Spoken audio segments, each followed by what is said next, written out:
Hello everyone, assalamu alaikum. Welcome back to another new blog video.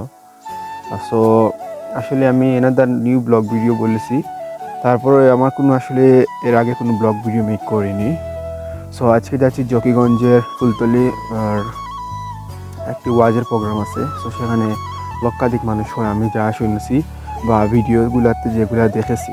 আমি এইবারের যে ওয়াজ মাহফিলটি আছে এটাতে অংশগ্রহণ করার চেষ্টা করতেছি।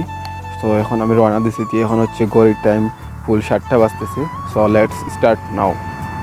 সো এভরিওয়ান, এখানে যখন আমি ফার্স্টে গেলাম তারপর দেখলাম লক্ষাধিক মানুষের সমাগম। তো এখানে যখন সিন্নি বিতরণ করা হয় সেখানে অনেক অনেক মানুষ ছিল। আপনারা যদি মনে করেন যে এটি একটি স্বাভাবিক মাহফিলের মতো, আসলে আপনাদের ধারণা ভুল। যদি আপনি এখানে যান তাহলে বুঝতে পারবেন এখানকার মানুষের কতটুকু সমাগম এবং মানুষের কতটুকু ভিড়। আপনি যদি খেয়াল করেন এখানকার মানুষ যদি আপনি গণনা করেন তাহলে 2 থেকে 3 লক্ষ মানুষের জামাত প্রতি নামাজে রক্তে হয়ে থাকে। সো আমি সবাইকে বলবো একবার হলেও আপনি 15ই জানুয়ারিতে এই মাহফিলে অংশগ্রহণ করার চেষ্টা করবেন। আর আজকের ভিডিওটি এই পর্যন্তই। যদি ভিডিওটি আপনাদের কাছে ভালো লেগে থাকে অবশ্যই কমেন্টস করে জানাবেন, আর যদি সিলেটের হয়ে থাকেন অবশ্যই আপনি জায়গাটা চিনবেন।